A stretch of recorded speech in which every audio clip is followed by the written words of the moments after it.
Yeah, it ain't the heat, it's the humidity, huh? Yeah. What? You got a new saying like that?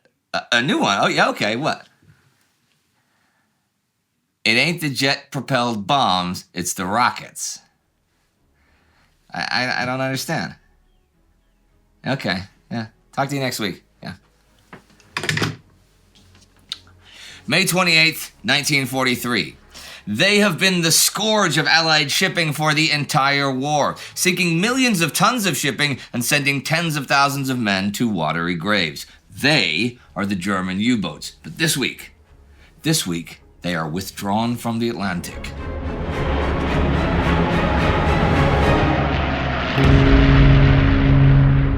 Before we start the show, here's a word from our sponsors. More taste, smoother on the throat. Better smoke. Join the Time Ghost Army. I'm Indy Neidell. This is World War II. Last week in North Africa, the Allies held their victory parade, while well over 200,000 Axis POWs swelled their camps. The Trident Conference began in Washington, D.C., among British and American command. The dambuster raids knocked out power in the Ruhr. The Japanese were advancing in China, but they were being pushed back by the Americans on Attu Island. The Japanese there are actually supposed to be reinforced. Mineichi Koga, who took over the combined fleet after Isoroku Yamamoto died last month, and the fleet have headed north from Truk. And the Northern Pacific Fleet cruisers are halfway across the Pacific. So this relief force is 4 carriers, 3 battleships, 7 cruisers, and 11 destroyers total. But Imperial Naval Headquarters calls off the relief expedition, which would draw the Navy's strength many thousands of kilometers away from their defense perimeter and would likely not arrive until after the Americans have already won. The fighting this week on Attu is pretty brutal, but by week's end, the Japanese have been pushed back until they're now in a pocket around Chichagof Harbor. The Japanese launch an attack of their own this week, another big one in Hubei province in China. This is on the 27th, and their 53 captured barges, I mentioned the other week, do finally run the gauntlet from Yichang down the Yangtze and reach Wuhan. By now, their attacks are heading towards Shipai Fortress. If they can take this, then they are well placed to move on Chongqing, the nationalist capital. Hu Lian and his 11th Division of the Nationalist Army prepare to meet them. There is also yet more fighting in the Kuban this week. The Battle of Moldovanskoye begins on the 26th. Ivan Petrov, now in command of the North Caucasus Front, is attacking. He's got more artillery and armor than before, and a 3-to-1 local superiority in manpower over the enemy, which he'll likely need for an attack against a fortified line to succeed. However, Petrov's actual battle plan was very similar to Maslennikov's last 2 offensives, with Grechko's 56th Army assigned to break through Gruppe Angelis' front, while the 37th Army made a supporting attack along the Adagum River. The thing is, Soviet 37th doesn't really have the force for a serious attack across the river, and Andrei Grechko's 56 does not have surprise, and Gruppe Angelis knows where they're gonna attack. The Axis defenses, both German and Romanian, are pretty strong in general. 4 rows of trench lines, some bunkers, minefields, and artillery, but they don't have much in the way of reserves. And Luftwaffe power, which we've seen a lot the past month, is now being reduced since planes are being sent north to prepare for Operation Citadel. So Flieger Corps 1 has like 80 fighters and 70 or so ground attack planes. The Soviet 4th VA, on the other hand, has 338 planes for the offensive, 150 of them fighters. 5 a.m. the 26th, the Soviet artillery barrage begins. And then, at 6:30, waves of Soviet planes begin their attacks. Some of them are dropping smoke pots, actually, to blind the German artillery. When the ground attack comes on, it pushes the enemy back, pierces the center of his lines, and in some places advances as far as 3 kilometers within hours. But this break is not exploited by Grechko, who sticks to his premeditated battle plan. The lack of agility in the Soviet commanders and their inability to take advantage of fleeting opportunities was a recurring theme throughout the Kuban campaign. On the flanks, things do not go well for the Soviets at all, and in general, on day 1 of the attack, they lose 116 of 145 tanks knocked out. This is mainly done by enemy mines. The rest of the armor heads to the rear to refuel, and then remains there. And when the Luftwaffe does appear over the battlefield in the afternoon, the 4th VA is forced to break off ground support to fight aerial battles. On the 27th, the Germans counterattack and make some ground. The Soviets keep pushing themselves and don't make any ground, and though German losses are very high that day, by day's end, the Soviet offensive has ground to a halt. We'll see if it continues next week. One offensive, one that's been going on for years, does come to an end this week. On the 24th, Germany's Kriegsmarine commander Karl Dönitz orders most U-boats withdrawn from the Atlantic. Allied anti-submarine tactics are causing huge losses. By the end of May, 43 U-boats are lost for the month, versus just 34 Allied ships sunk by them. This month is subsequently called Black May by the Germans. Some U-boats are moved to the Caribbean and some to the Azores. The causes of the Allied victory are several. Radar, aircraft, and code-breaking information figure prominently. The U-boats can perform their operations best on the surface and when they are able to signal to each other. Air cover prevents them reaching their patrol positions quickly, and they cannot shadow a convoy on the surface and signal its position without being detected and attacked. Messages from the U-boat command can be decoded and U-boat patrols avoided, and the favored tactics for night attacks are made difficult when radar ends the U-boat's concealment. Altogether, the Allied performance has been impressively coordinated. The only question over the Allied performance has been the way the Maritime Air Service has had to compete with the strategic bomber forces for long-range aircraft. Dönitz's son was actually killed earlier this month when the U-boat he served on was destroyed. Signals and intelligence are not only for naval activity, of course. Last week on the 17th came a British-American agreement on the full disclosure and exchange of ultra-signals intelligence, encompassing German Enigma, Japanese Purple, Italian C-38M, all the code breaking. After this agreement, American and British cryptographers have begun crossing the Atlantic to help with each other's decrypting. Bletchley Park now has over 5,000 people working there. There are thousands more at signals intercept stations around Britain, but also several more stations at Socotra off the Gulf of Aden, on Mauritius, in India, and in Brisbane to pick up Japanese traffic. This month, they've made some good progress cracking the signal circuits of the German Geheimschreiber, their teleprinter. The task in breaking this vital communications link was in some ways more formidable than breaking the Enigma. Because the teleprinter was used between German military authorities at the highest level, the results for the Allies in reading it were no less important than those of Enigma. For the most secret messages sent to and from German army headquarters at Zossen and the Mediterranean and Eastern fronts, it was even more important. Now on the 26th, American President Franklin Roosevelt agrees to British Prime Minister Winston Churchill's request to exchange information on an atomic bomb. This exchange has been suspended since last year because of mutual suspicions, but the enterprise will now be a joint one. There are a lot of unconventional weapons in warfare, you know? Poison gas was a big thing on all sides back in the Great War, and between the wars, efforts were made both to continue production and development, and also to make international agreements to ban it. Germany has developed several poison gases, not just the ones we've seen used in death camps, nerve gases like Tabun, Sarin, and Somon.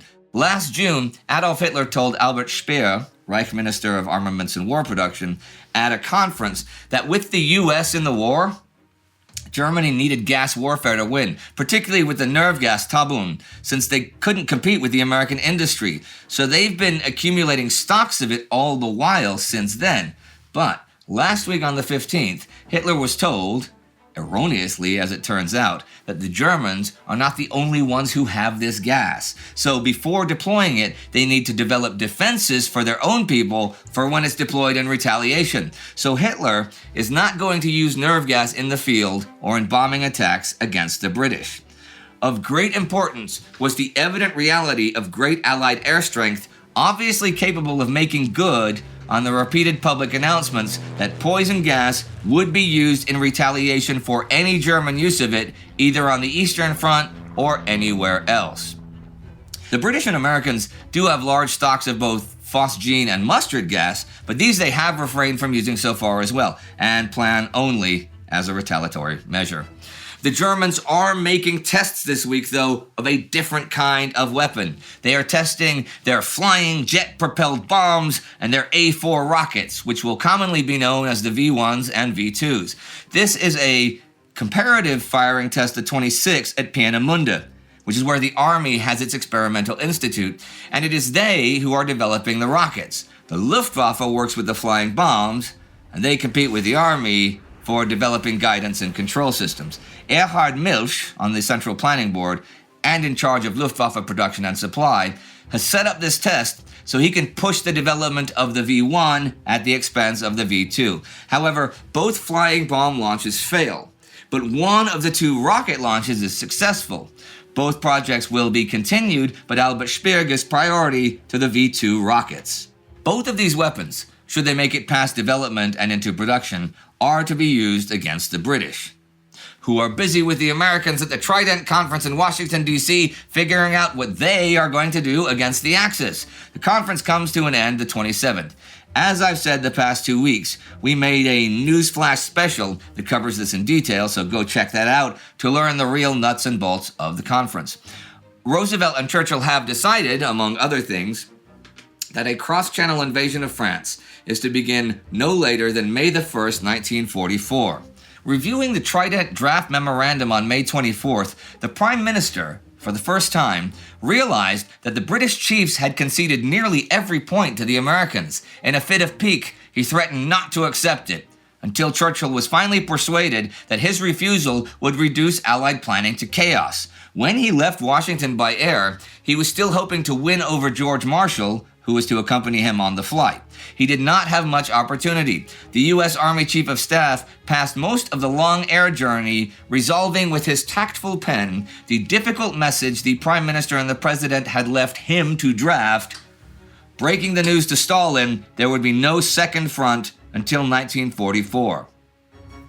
He wants to win Marshall over to his views on an Italian campaign.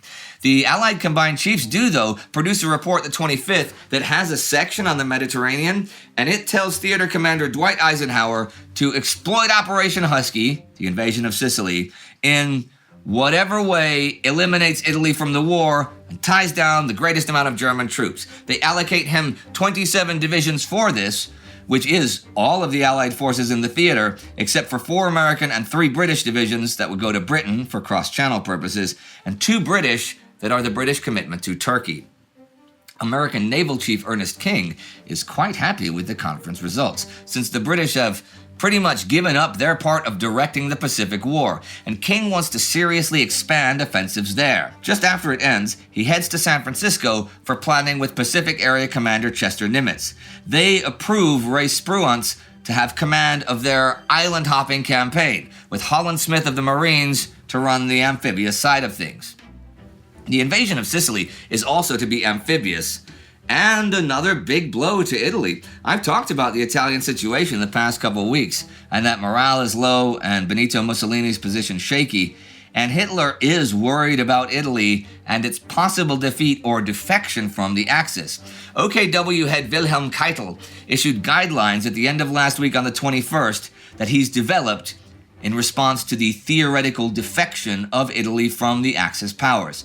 This is a series of operations in a few localized theaters. Operation Alaric, which would involve the Germans invading Italy. Operation Constantine, neutralizing the Italians in the Balkans. Operation Siegfried, which would take the Italian-occupied parts of southern France. And Operation Copenhagen, which would take the passes on the French-Italian border.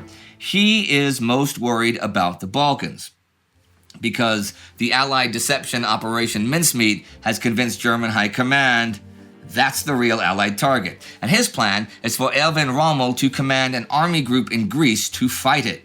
OKW was becoming more and more convinced that an Allied landing in western Greece was imminent. Hitler ordered in May the 104th Jaeger Division and 1st Mountain Division to move as speedily as possible to Agrinio and Epirus respectively, and 1st Panzer Division and 117th Jaeger Division to be stationed in Peloponnesus. This move was not only because of a possible Allied landing, but mostly because OKW realized it was more realistic to plan the defense along with the Bulgarians, as the Italian armed forces in Greece were in abject condition. According to OKW, an army that has been beaten in every confrontation against lightly armed gangs, an army in which its soldiers were frequently forced to return to their quarters disarmed and without their boots, while they publicly panic from firecrackers and insignificant incidents. It is inconceivable to fight against an appreciable opponent with modern equipment. It is true that the Italians have difficulty with the Greek partisans. There is other partisan news this week, though. On the 27th, British officers are dropped in to rendezvous with Josip Broz Tito's partisans in Montenegro. But Tito's forces are in real trouble. Well over 100,000 German, Italian, and Croatian troops have blocked them in, and they've been fighting for 10 days now. They are concentrating force to try to break out, however. This and other partisan and resistance activity is properly covered in the War Against Humanity series. Like this week on the 27th, the Comité National de la Résistance meets in Paris for the first time. This is a nationwide organization for the various resistance groups and has been largely set up by Jean Moulin, Charles de Gaulle's lieutenant. And that brings me to the end of the week. A week of fighting in the Aleutians, China, and the Kuban, and a bunch of things going on in the war of secret weapons and intelligence. And Dönitz withdrawing U-boats from the Atlantic. That is a very big deal. The pendulum of the Battle of the Atlantic has swung again, this time over to the Allies. But the Germans aren't giving up. They have new technology of their own that they plan to premiere this summer. The Wanze radar warning device, which picks up radar waves so U-boats can dive before planes that spot them can make attack runs, and the T-5 torpedoes that zigzag, giving them a better chance of hitting a target in a convoy. Will it be enough? Can they swing the pendulum back and destroy enough Allied shipping to cripple their war effort? Only time and thousands of dead sailors will tell. Pizza. Pizza. You know who makes good pizza? Pizza Hut does. And Pizza Hut also makes good history. Yep, this episode is sponsored by Pizza Hut, your go-to stop for pizza and World War II history. And just now, together with us, they have a special campaign where they've renamed the pepperoni lovers the Mussolini Madness. And the Supreme is now the Supreme Commander Eisenhower. And the Super Supreme is the Combined Chiefs of Staff Special. No. This episode is not sponsored by Pizza Hut or by anyone else. It was paid for by you out there in the Time Ghost Army. It is you that make us the go-to stop for World War II and other kinds of history. To join our war effort, join the Army at timeghost.tv or patreon.com. These are the newest officers in the Army, and Lance Alonso is the Army Member of the Week. Thank you for your support, their support. See you next time. Actually, if Pizza Hut wanted to do that, I would be totally down with that, Marek. Just saying that. I would be sponsored by them in that case, if they wanted to do that. All right? Yeah. Okay.